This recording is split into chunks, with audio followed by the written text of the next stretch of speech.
ఇది చాలా చిన్న గెలుపు. ఇప్పుడే కదా ఈ యుద్ధం మొదలైంది. నేను దాన్ని గెలవనిస్తేనే కదా అది గెలిచేది. ఇంకా నేను బ్రహ్మాస్త్రాన్ని ఉపయోగించనే లేదు. ఏం బ్రహ్మాస్త్రమమ్మా? ఒక్కొక్కటిగా 3 పరీక్షల్లో గెలుపు సాధించింది కదా గంగ. ఇక శివరాత్రి పూజలో కూర్చోకుండా ఎవరు తనని ఆపలేనమ్మా. ఆపుతాను, ఖచ్చితంగా ఆపుతాను. ఎవరు? అదే ఎవరి అండ చూసుకొని పొగరుగా ఉందో వాళ్ళు. శివ మాటను తను ఖచ్చితంగా కాదని అనలేదు కదా. ఒకవేళ తను అన్నాడంటే గంగ పూజలో కూర్చోకూడదు అని, అప్పుడు ఎవ్వరు కూడా తనకి ఎదురు చెప్పే అవకాశమే ఉంది. ఇక నేను తనతో అలా చెప్పించి తీరతా.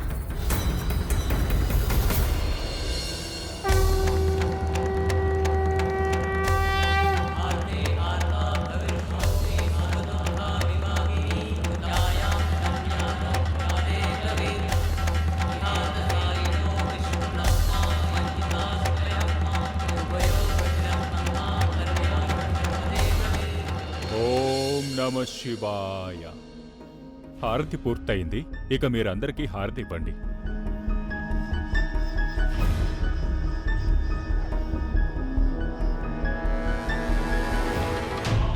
శివోహం శివోహం శివోహం శివోహం శివోహం శివోహం శివోహం. త్వరగా రండి, బాబా గారు విచ్చేస్తున్నారు.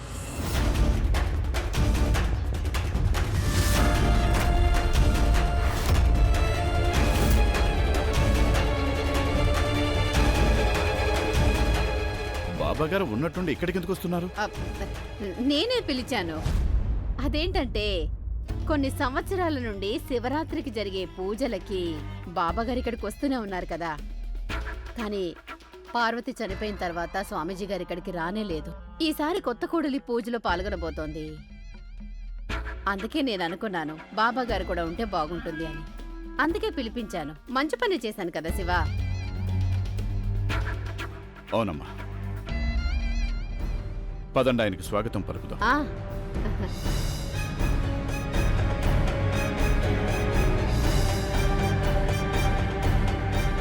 అసలెవరి బాబా? ఆయన పేరు వినగానే అందరూ ఎందుకింద కంగారు పడిపోతున్నారు? నమస్కారం బాబా. నమస్కారం బాబా. నమస్కారం బాబా.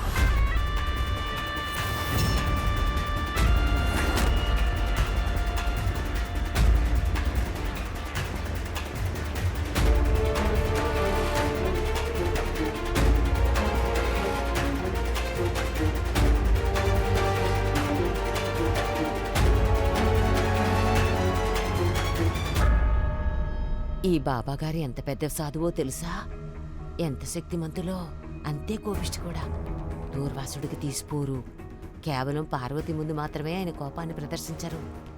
తను చనిపోయిన తర్వాత ఈ మఠానికి ఈయన రావడం మానేశారు. అమ్మగారికి బాగా తెలుసు. ఒకవేళ ఆయన నీతో ఏదైనా కఠినమైన పని చేయిస్తే అది శివకు అస్సలు నచ్చదని. ఇక శివ ముందు ఆవిడ నీ మీద తనకున్న పగని తీర్చుకోవాలనుకుంటుంది. అందుకే ఈ బాబాగారిని ఈ మఠానికి పిలిపించారు. ఆయన నిన్ను తిడితే చూసి సంతోషించడానికి. అంతేకాదు బాబాగారి ముందు శివ కూడా ఏమీ మాట్లాడలేడు. రండి బాబాగారు. రండి.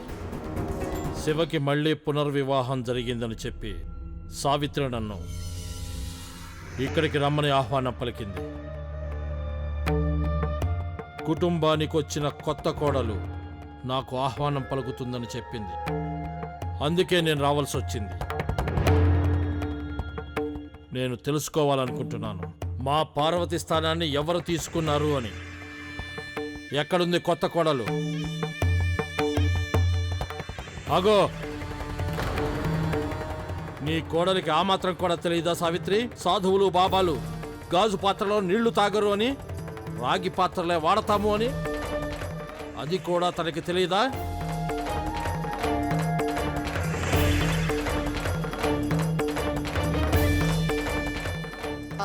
నాకు నిజంగా తెలియదు బాబాగారు. నేను ఇప్పుడే వెళ్ళి రాగి చెంబులో నీళ్లు తీసుకొస్తాను. ఆగమ్మాయి, ఎవరి మీదైనా నాకు మొదటి ప్రభావం ఎలా పడుతుందో అదే అంతిమ ప్రభావం అవుతుంది. నువ్వు ఏదైతే చేశావో దానివల్ల నీ వ్యక్తిత్వం గురించి తెలిసింది. నాకు తెలిసిపోయింది నీకు నా మీద అసలు ఎంత శ్రద్ధ ఎంత లగ్నం ఉంది అని. ఒకవేళ నీకు శ్రద్ధ ఉండుంటే నేను రాకముందే నా గురించి నువ్వు అన్ని వివరాలను పూర్తిగా తెలుసుకుని ఉండేదానివి. ఆ, మీరు మమ్మల్ని క్షమించాలి బాబాగారు. అదేంటంటే కొత్త కోడలు కదా, అందుకే తనకి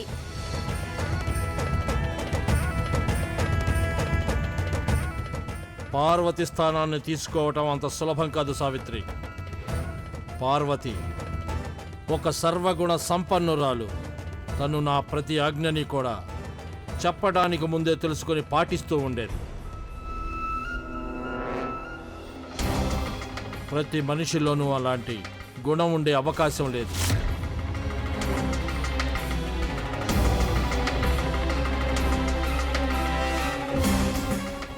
నా విశ్రాంతికి ఏర్పాట్లు చేయండి. రండి బాబాగారు. ప్రతాప్,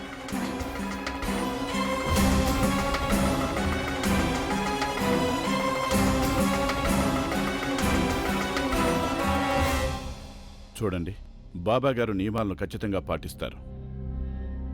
అందుకని నేను చెప్పేది జాగ్రత్తగా వినండి. ఆయన ప్రతి పని పద్ధతి ప్రకారం చక్కగా జరగాలి. మరొక విషయం, బాబా గారికి ఏమాత్రం అవమానం జరగకూడదు. అర్థమైందా?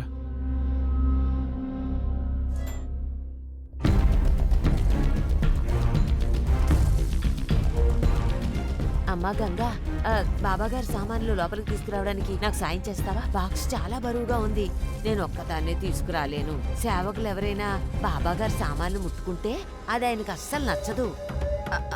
పదండి ఆయమ్మ. త్వరగా రా.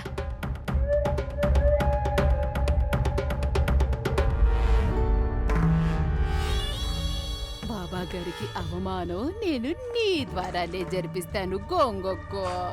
తర్వాత చూడు, నీ పేరు వింటే చాలు కోపంతో రగిలిపోతారా. ఆ!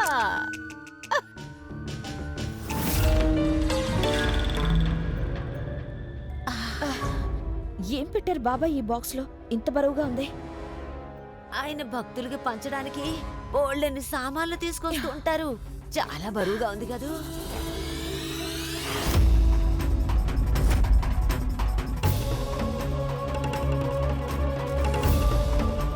ఓరి భగవంతుడా, ఇదైతే మొత్తం తడిచిపోయింది. ఆయమ్మ ఇది టీ మరకలు అనిపిస్తుంది. కానీ ఈ గదిలోకి టీ ఎవరు తీసుకొని వచ్చి ఉంటారు? అర్థం కావడం లేదమ్మా గంగా. నేను నీతో చెప్పాను కదా, నువ్వు చాలా జాగ్రత్తగా ఉండాలని. ఈ కుటుంబంలో ఎవరిని కూడా మనం నమ్మడానికి వీలు లేదు. మరి ఇప్పుడు మనం ఏం చేయాలా అయ్యమ్మ? ఇది ఇది మొత్తం అంతా తడిచిపోయింది. దీన్ని వెంటనే మార్చాల్సి ఉంటుంది. ఒక్కటే పరుపు మిగిలింది. మిగతా పరుపులన్నీ అతిథులకు ఇచ్చేశారు. అయినా ఎవరికి తెలుసు బాబాగారు రాబోతున్నారని? తెలుసంటే ముందుగానే అన్ని ఏర్పాట్లు చేసేదాన్ని. ఆయన ప్రతి పని పద్ధతి ప్రకారం చక్కగా జరగాలి. బాబా గారికి ఏమాత్రం అవమానం జరగకూడదు. మరి ఇప్పుడు ఏం చేయాలా అయ్యమ్మ? 6 గంటల్లో బాబా ఇక్కడికి వచ్చేస్తారు. ఒకవేళ ఆయన ఇదంతా చూసారంటే ఆయనకి కోపం వస్తుంది. నా పొరపాటు కారణంగా ఆయన తిట్లు తినాల్సి వస్తుంది. అలా ఎన్నటికీ జరగకూడదు అయ్యమ్మ. ఇప్పుడు ఏం చేద్దాం గంగా? ఎక్కడి నుంచి తీసుకొస్తాం పరుపుని? ఈ సమయంలో పరుపు ఎక్కడ దొరుకుతుందో నాకు తెలుసు. నేను ఇప్పుడే వెళ్ళి తీసుకొస్తానమ్మా. గంగా,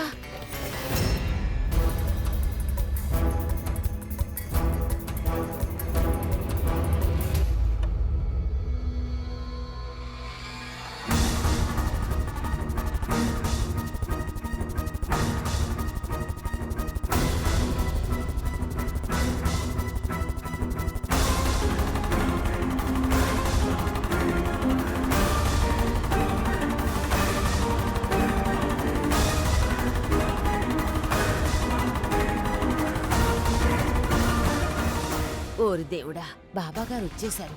కానీ గంగ ఇంతవరకు రాలేదు. ఇప్పుడు ఇంకా చాలా పెద్ద అనర్థం జరుగుతుంది.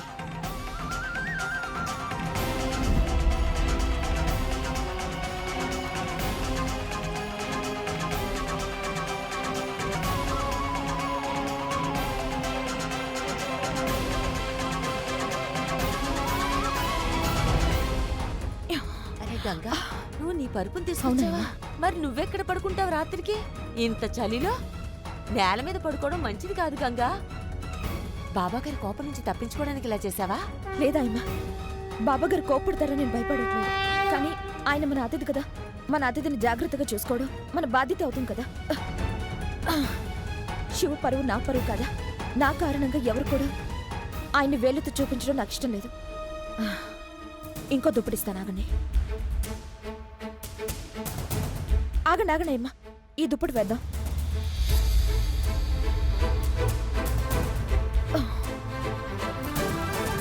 బాబాగారు ఇక్కడే ఉన్నారు, త్వరగా కానివ్వు.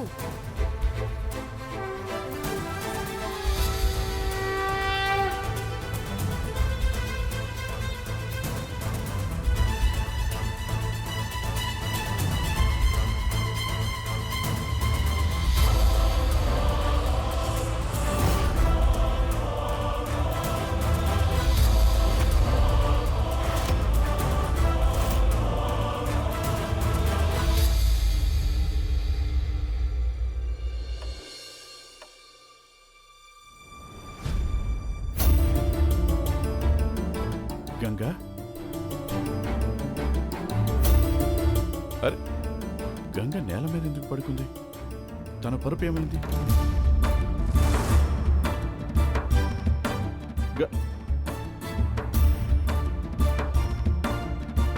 గంగా, చలికి వణికిపోతుంది. అరే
నాన్నా,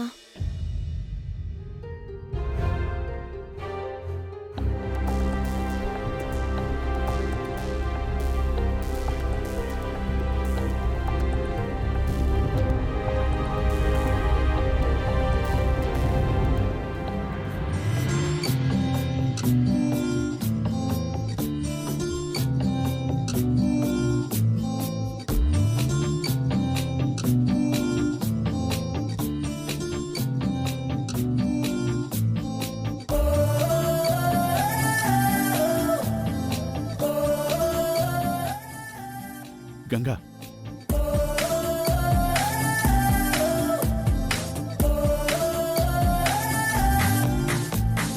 చదరని రూపం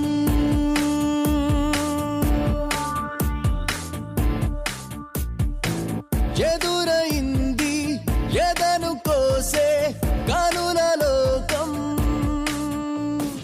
మనసుకు మౌనం,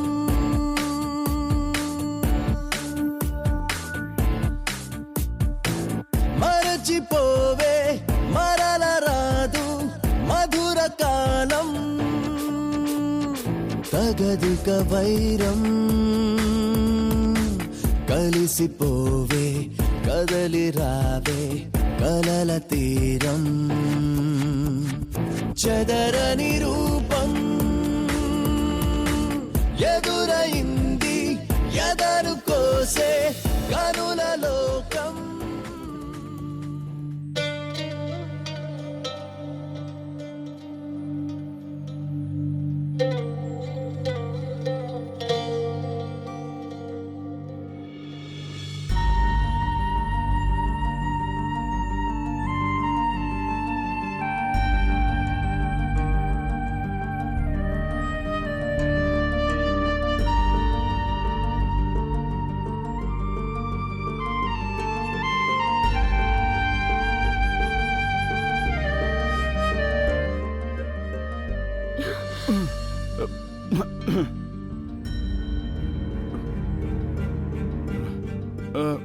గంగా,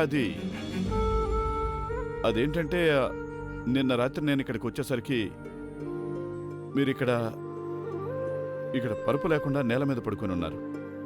చలికి వణికిపోతూ ఉన్నారు. అందుకనే నేను... అయితే నన్ను నిద్ర లేపుండొచ్చు కదా. మీరిక్కడ కింద కూర్చొని నిద్రపోయే బదులు లోపలికి వెళ్ళి పడుకొని ఉండొచ్చు కదా. నా కారణంగా మీరు నేల మీద... లేదు, నా కోసం మీరు కంగారు పడాల్సిన అవసరం లేదు. నాకు అలవాటే. మీరు మొత్తం రోజంతా కష్టపడిన తర్వాత అలసిపోయారు. అందుకే నేను లేపలేదు.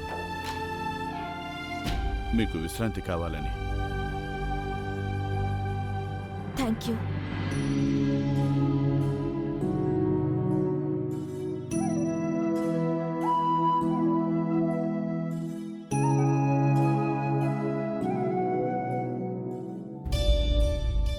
నిన్న రాత్రి నేను మీకు చెప్పాలనుకున్నాను.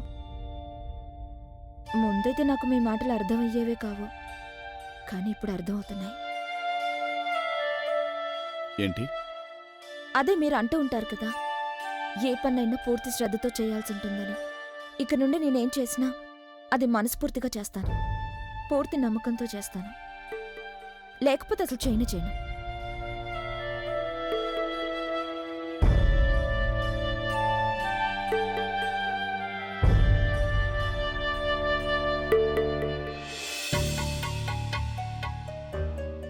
గంగా, బాబాగారు నిన్ను మఠానికి రమ్మన్నారు. ఏదో పనుందంట ఆయనకి నీతో. కోరుకుంది శివరాత్రి జాతరలో శివలింగాన్ని స్థాపించాలి అని.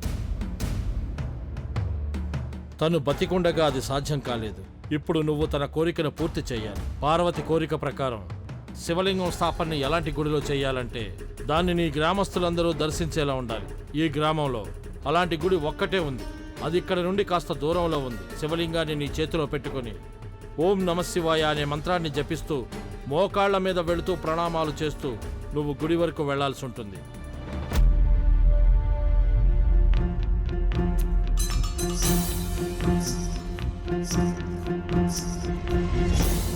చెప్పమ్మా గంగా, చెయ్యగలవు కదా?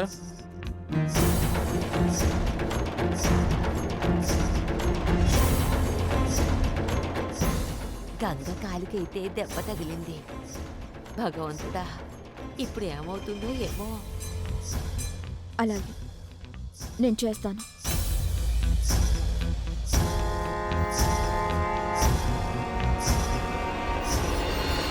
సరే, అయితే నేను గుడిలో నీకోసం ఎదురు చూస్తూ ఉంటాను. చాలా నమ్మకంగా చెప్పింది నేను చేస్తాను అని. నేనసలు తనని చెయ్యనిస్తే కదా.